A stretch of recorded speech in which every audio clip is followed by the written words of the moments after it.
Thank you so much for tuning in, and thank you especially to all of those of you who watched my previous videos. I'm so grateful for those of you who subscribed as well, and for those of you who would like to know what this channel is all about. It's about me really being in the garden, being in nature. I trust you're well, I certainly am. And today we're in the middle of winter here in the UK. It's cold. I'm quite well wrapped up, so I'm not feeling it too much. But it is a bit of a dull day. Nonetheless, the soil is workable, although it is a little bit damp. I'd like to say to all of you, try and keep as well as you can, and wherever you have the opportunity, or whenever you have the opportunity, perhaps to get out into nature, and whether it's just to go for some walks or a moment in the garden or sit on a balcony. I think it's a good idea if you're able to in any way, shape or form. But keep well, that's the most important thing. As I sit here, I can smell the beautiful aroma of some of the plants I have in my garden, particularly the Sarcococca confusa. For those of you who came with me as I went shopping in a nursery recently, time has now lapsed since I did that purchase, and I'll show you around the garden, in my garden, some of the things I saw in the garden centre. But the purpose really for today's video is just to show you what you can be doing in the garden in the beginning of the year. We're actually now in February now. It is cold, as I've said. It's been quite damp in recent weeks really, so the soil is really very damp. But there are still some things I'm going to be doing in the garden. One of the things I'm going to do today, and hopefully I'll bring you along with that, is to check on my bees.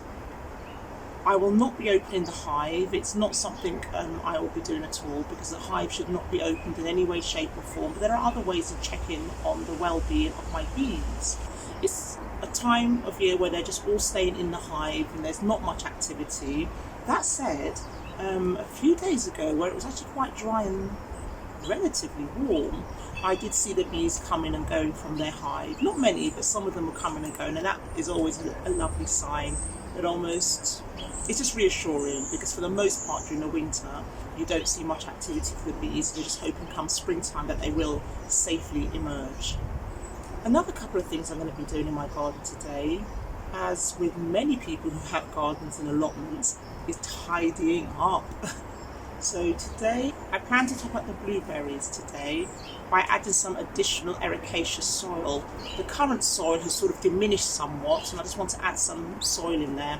As you know, I make my own compost, and I would ideally like to put that in there, but because the blueberries do particularly well with ericaceous soil, those of you who saw me shopping or at the nursery would know that I bought some ericaceous soil, so I'm going to be doing that today, topping up the blueberry beds. I don't know if you can notice behind this, I have a plant called the Sarcococca confusa, and I showed you this one in the garden centre, and it's absolutely magnificent. This is the plant that I can smell all over my garden right now. It's absolutely beautiful. Sarcococca confusa. Isn't this beautiful? Here's one of the trees in the garden that has beautiful red leaves. Still quite early for the magnolia, but you can see the buds are just trying to start forming. This is a beautiful tree because it's one of the few trees that has the flowers before it has the leaves. So this is one of the magnolia trees that I have in the garden. I've taken some twigs and I've mulched it quite well back here. So just put bundles and bundles of small twigs. And what the mulch does is it prevents the soil from freezing over. It provides habitat for small things, I should imagine, as well. I have toads. I have a pond, so I've got toads and frogs in the garden as well. But it suppresses weeds as well. It suppresses weeds. It keeps the soil warm in the cold months and cooler in the hot months. There's an apple tree just to the side of the magnolia, and I'm going to be pruning this one back. This is the apple tree that has been grafted, so I'm going to be pruning that back as well. It's a great time of year to be pruning back your fruit trees. Prune back some of the leaves here.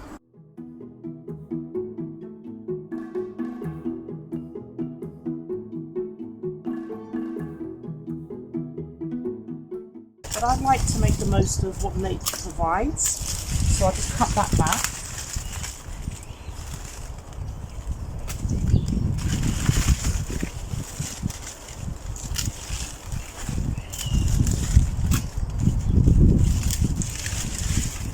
And I will put it in my compost. Let me bring you a little bit closer so you can see the beauty of this plant. Yeah. Can you see that? The hellebore. The bees like these early in the year, so that's why I have these in my garden. It's just lovely, you know, just giving the bees an opportunity to have something so early on in the beginning of the year and still during the winter months. Don't forget winter. You know, plants, things that provide you with flowers in the winter. There are so many winter flowering plants to consider. The white helleborus, again, beautiful flowers. Beautiful flowers, such delicate petals.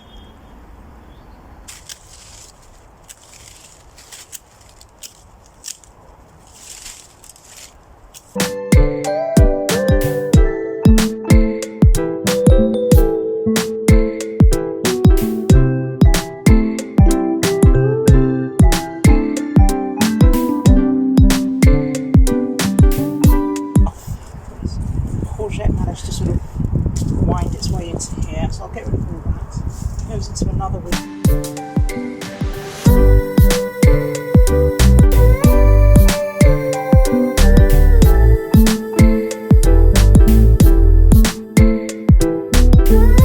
I'm just going to take off some of the old soil from the blueberry, shake a little bit off, and just plant it into the new enriched soil.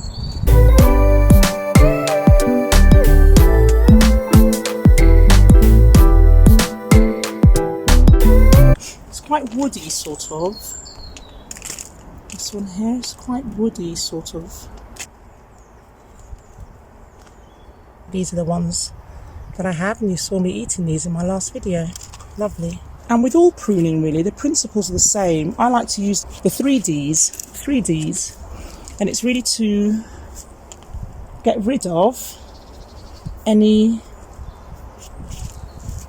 dead, any damaged, or any diseased branches. So that's the purpose of pruning. And to also try and open up the plant so you have like a bowl shape, so that you have a bowl shape so there's not too many things growing on the inside. This helps with circulation, so I'm going to try and get rid of anything that's in the very centre to try and encourage the plant to grow outwards. So this is the before, and I'm just going to get pruning away, and you'll come back and see what it looks like after.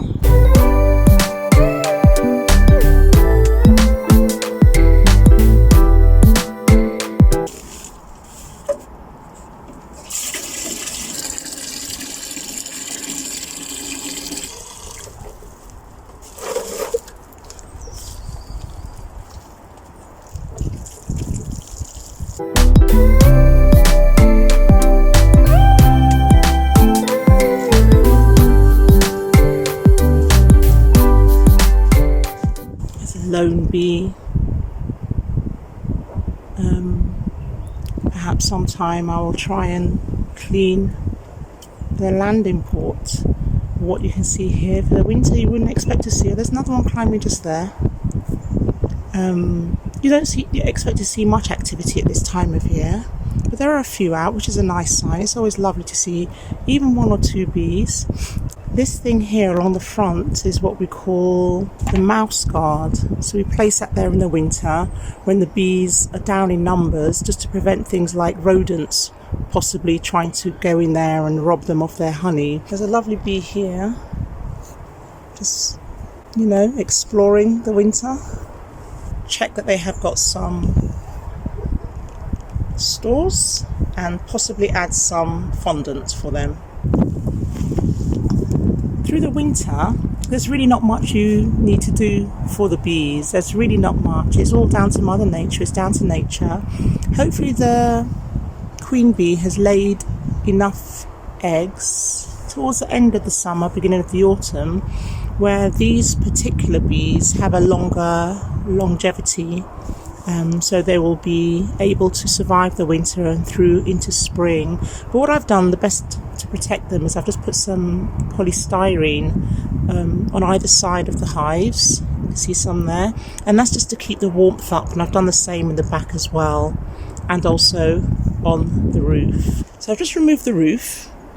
And I'm going to do this really very quickly because I don't want them to get cold. And in the top of the roof, over the winter, just in case they're really short on food, they've got honey stores in both the main frame, the deep frame, and the super. But just in case, I also put some fondant on the top for them. And they've taken a little bit, but it's just to get them through in the event that it's a really long, cold winter. So that's what that is on the roof of the hive, the fondant. I'm just going to replace the roof now.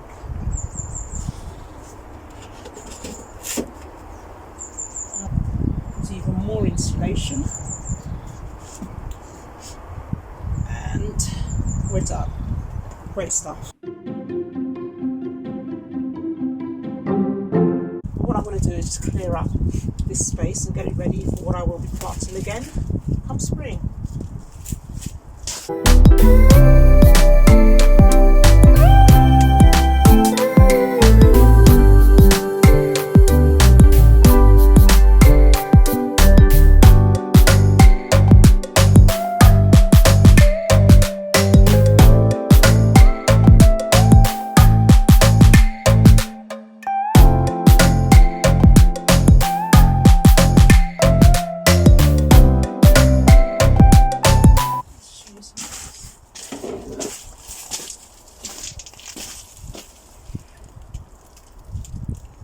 So here I've actually got some of the beans from last year. This one's damaged, but this one here, there's absolutely nothing wrong with that.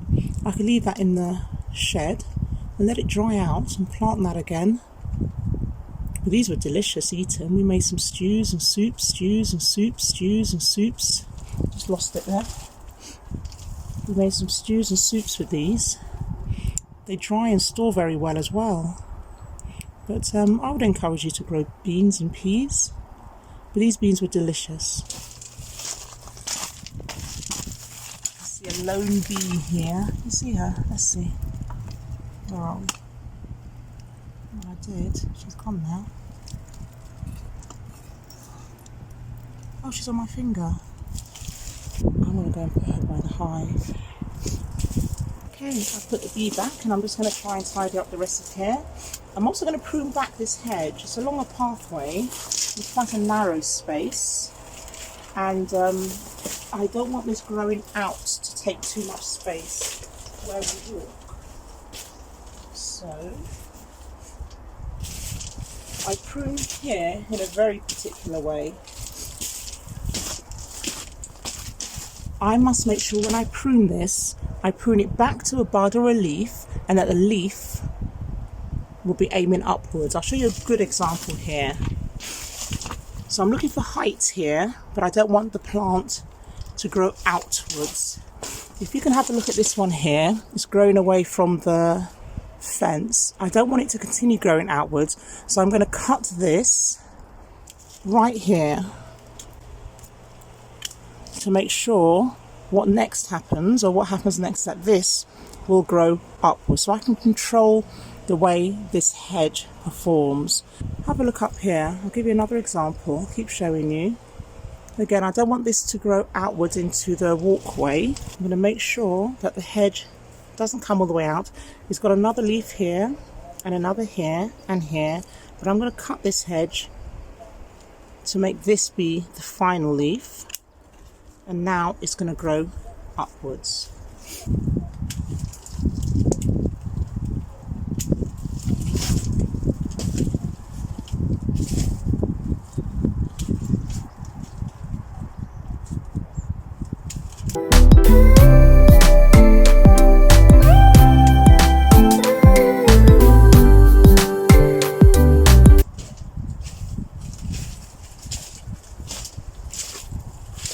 In the distance, actually, you can see one that I've done over the years, but there was a gap here and we just felt that we wanted privacy, so I've done the same. I took prunings from that one, actually. All I did was take some cuttings from there. They might have been about a foot long. Removed the lower leaves, stuck it along here. Hey presto, new hedge. So another job done. So that's it looking downwards. Okay, and before you know it, they will be as tall as the fence and beyond, but it's a really good idea and an easy way to prune back. Here is the one that I had done a few years ago, and again, just to give you an example of how well it can be managed. So this is probably about maybe a foot and a half maximum away from the fence. But just to give you an idea of how beautiful it can look once it has been pruned into a flat hedge. I love it. I absolutely love the work here. And then you just look up and then the hedge meets the sky. We're in the middle of winter. It's the beginning of February, so the sky isn't as blue as I'd like it to be just yet, but I'm sure it will be soon. But that's just to give you an idea of how beautiful and how effective this hedge is. Okay, so that's what I was working on just here, and I just want some privacy. Is it privacy or privacy, do we say? You say privacy, I say privacy. And we're just going to allow those to grow, to continue this hedge along here. Back here, I've actually got Lelandii. That's going to be another subject, another video. I'll talk about that another time. But just to give you how beautiful this looks. And what I've done here actually as well is I have removed the lower levels of the branches, which you can do so well. And I always try whenever I'm cutting back to make sure I cut so neatly back to the trunk so that actually you really don't see where the branches once were. Okay, but I like the finish in the end. I love the trunks, so just looking at just the trunks, I love the way it looks here. Just got the trunks exposed. And I just think that's really very beautiful.